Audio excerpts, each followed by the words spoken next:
pintunya berhasil dibuka, keluarlah Isabella Guzman dari dalam kamar mandi sambil memegang pisau dan dengan tergesa-gesa langsung turun ke bawah. Dan setelah itu, betapa terkejutnya Ryan Hoey ketika melihat tubuh istrinya yang sedang telanjang bersimbah darah dengan tongkat bisbol tergeletak di samping tubuhnya. Di wajah dan lehernya banyak luka robekan dan penuh dengan tusukan pisau. Hai, Assalamualaikum warahmatullahi wabarakatuh. Selamat datang dan terima kasih sudah mampir di channel ini. Saya Asti Naila. Sebelumnya saya juga ingin berterima kasih kepada teman-teman semua yang sudah subscribe di channel ini.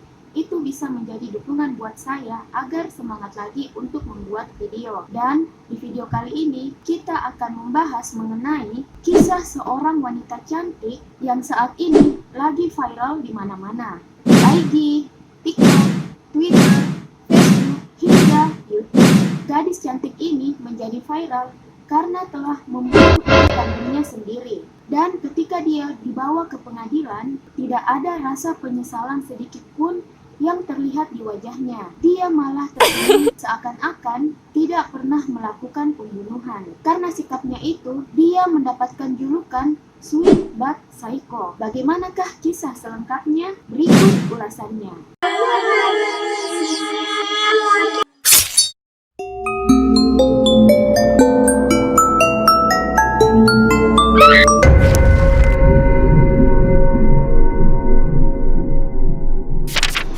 Gadis cantik ini bernama Isabella Guzman. Sekitar 7 tahun silam, tepatnya pada tanggal 28 Agustus tahun 2013, yang saat itu usianya masih 18 tahun, ditangkap karena telah melakukan pembunuhan terhadap ibu kandungnya sendiri.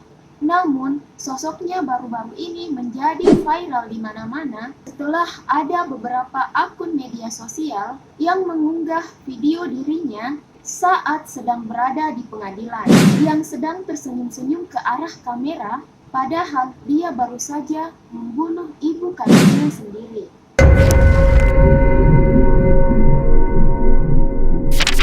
Isabella Guzman berasal dari Colorado, Amerika Serikat.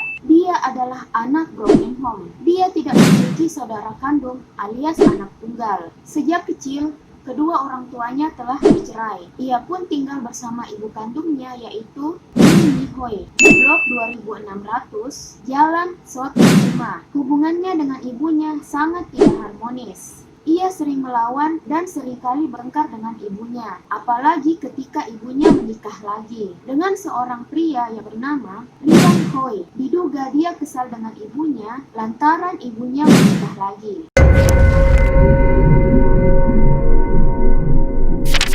Pada bulan Agustus di tahun 2013, sehari sebelum ia melancarkan aksinya membunuh sang ibu, ia sempat bertengkar hebat dengan ibunya, yang membuat dirinya menjadi sangat marah dan dendam terhadap ibunya sendiri. Isabella pun mengirim email kepada ibunya yang berisi, "Kau akan menebusnya." Ketika ibunya menerima email tersebut, ibunya menjadi takut karena itu terdengar seperti sebuah ancaman, sehingga ia menelpon pihak kepolisian dan meminta untuk datang ke rumahnya.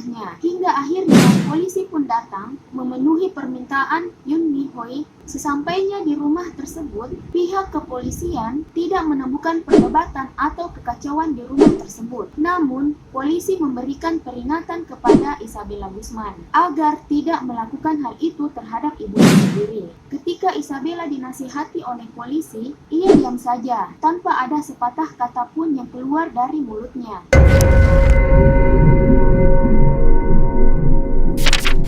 Menurut pengakuan ayah tirinya Ryan Hoey, setelah petugas kepolisian pergi, Isabella pun kembali ke kamar tidurnya dan tetap berada di sana sepanjang malam sampai ibunya kembali bekerja sekitar pukul 9.30 malam. Ketika Yoon Mi Hoey tiba di rumah sekitar pukul 9.30 malam, Ryan Hoey berkata bahwa istrinya naik ke atas untuk mandi. Kemudian, dia mendengar suara dentuman yang sangat keras yang berasal dari lantai atas dan mendengar istrinya sedang memanggil-manggil namanya. Setelah itu, Ryan Hoey bergegas naik ke lantai atas untuk memeriksa apa yang sedang terjadi. Setelah berada di lantai atas, Rian Hoi mulai mencari di manakah berasal suara dentuman keras tersebut. Dan ternyata dia terkejut ketika melihat darah yang mengalir keluar dari bawah pintu kamar mandi. Rian Hoi lalu mencoba membuka pintu kamar mandi tersebut, namun pintunya terkunci dan ditahan dari dalam agar pintunya sulit untuk dibuka. Dia pun berusaha menggedor-gedor, namun pintunya tidak bisa terbuka, sehingga dia berusaha mendobrak pintunya. Setelah pintunya berhasil dibuka, keluarlah Isabella Guzman dari dalam kamar mandi sambil memegang pisau dan dengan tergesa-gesa langsung turun ke bawah. Dan setelah itu, betapa terkejutnya Rian Hoi ketika melihat tubuh istrinya yang sedang telanjang bersimbah darah dengan tongkat bisbol tergeletak di samping tubuhnya. Di wajah dan lehernya banyak luka robekan dan penuh dengan tusukan pisau. Yoon Mi Hoi langsung meninggal di tempat sekitar pukul 10:28 malam. Rian Hoi pun langsung menelpon 911 dan menjelaskan kepada operator mengenai situasi yang sedang terjadi di rumahnya.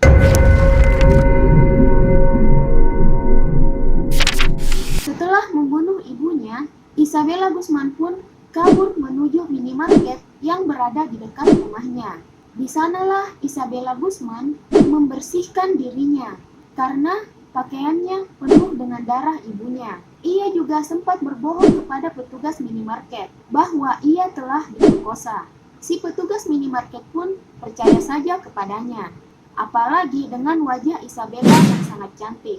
Petugas minimarket tersebut tanpa curiga membantu Isabella Guzman dan memberikan apa yang dibutuhkannya, termasuk memberikannya baju ganti. Isabella pun kemudian meminta izin untuk mencuci rambutnya di wastafel dan mengganti pakaiannya. Ia juga memberitahukan kepada petugas minimarket agar tak menelpon polisi dan tidak mengantarnya pulang ke rumahnya. Setelah membersihkan diri, Isabella kemudian pergi lagi. Isabella pun sempat turun selama 16 jam setelah membunuh ibunya, sebelum diringkus dan didapat tengah bersembunyi di garasi parkir orang lain.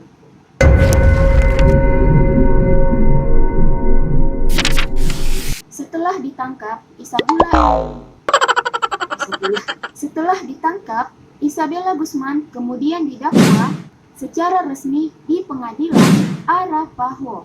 Namun, hakim terpaksa menunda tanggal pengadilannya sampai sore hari karena Isabella Guzman menolak untuk keluar dari sel penjaranya. Pada awal persidangan, dia tersenyum dan memasang wajah di depan kamera ruang persidangan. Nah, disinilah dia mulai menjadi viral. Dengan wajah cantiknya yang sedang tersenyum, melihat ke arah kamera, ia memasang pose bercanda, menunjuk-nunjuk matanya dengan jari, dan kembali tersenyum. Tanpa ada sedikit pun rasa penyesalan yang terlihat di wajahnya, padahal dia baru saja membunuh ibu kandungnya. Nah, dari situlah dia mendapatkan julukan Sweet But Psycho. Isabella ditahan tanpa ikatan dan menghadapi dakwaan pembunuhan tingkat pertama dan 2 kejahatan kekerasan.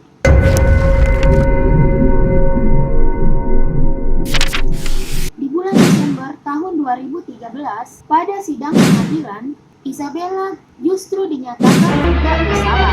Hakim memberikan putusan walaupun ia telah terbukti memukul ibunya dengan tongkat bisbol dan menusuknya sebanyak 151 kali dengan pisau di bagian wajah dan lehernya. Putusan ini berdasarkan tinjauan hakim hasil dari evaluasi mental Isabella Guzman yang menyatakan bahwa Isabella Guzman mengalami gangguan kejiwaan.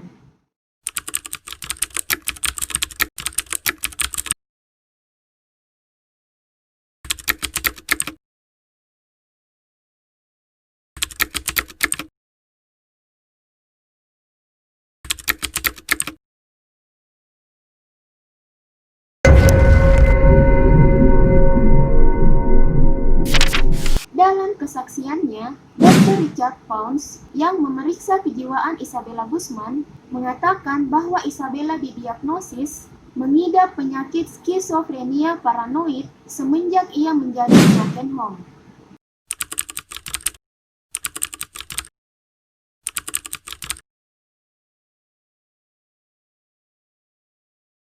Gejala utama skizofrenia paranoid adalah delusi dan halusinasi. Ada tanda-tanda halusinasi yang jelas. Dia menatap ke ruang hampa, bicara dengan orang-orang yang sebenarnya tidak ada, dan dia menertawakan dirinya sendiri. Mungkin ketika kedua orang tuanya bercerai, menyebabkan pukulan berat baginya. Apalagi waktu itu usianya masih kecil. Dia juga tidak memiliki saudara kandung, sehingga membuatnya mengalami gangguan kejiwaan.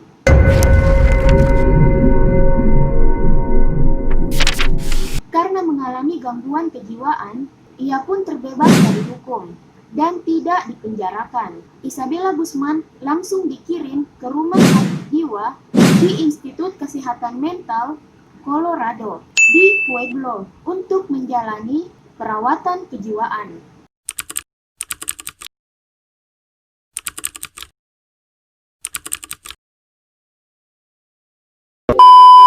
Menurut keterangan dokter yang merawatnya, yaitu Dr. Richard Pounds, bahwa Isabella Guzman tidak percaya kalau ibu sebenarnya adalah ibu kandung yang telah ia bunuh. Selama ini Isabella Guzman berdelusi dan berhalusinasi bahwa ibu kandungnya merupakan sosok wanita yang bernama Cecela.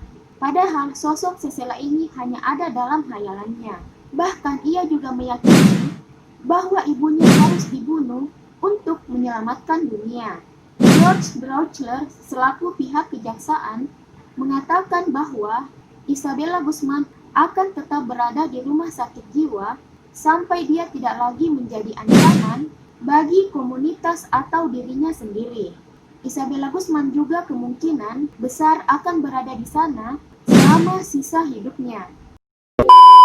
Itulah tadi kisah seorang psikopat cantik yang bernama Isabella Guzman, yang sosoknya menjadi sangat viral walaupun kejadian tersebut terjadi di tahun 2013. Ia menjadi seorang psikopat setelah trauma ketika kedua orang tuanya bercerai di saat usianya masih kecil.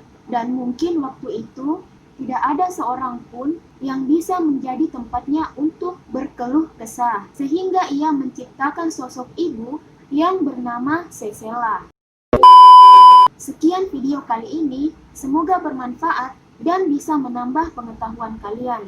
Lebih kurangnya mohon dimaafkan. Jika kalian suka dengan channel ini, jangan lupa di subscribe, kemudian klik loncengnya supaya kalian tahu bila saya mengupload video terbaru, dan jangan lupa di like, komen, dan share ya teman-teman kalian.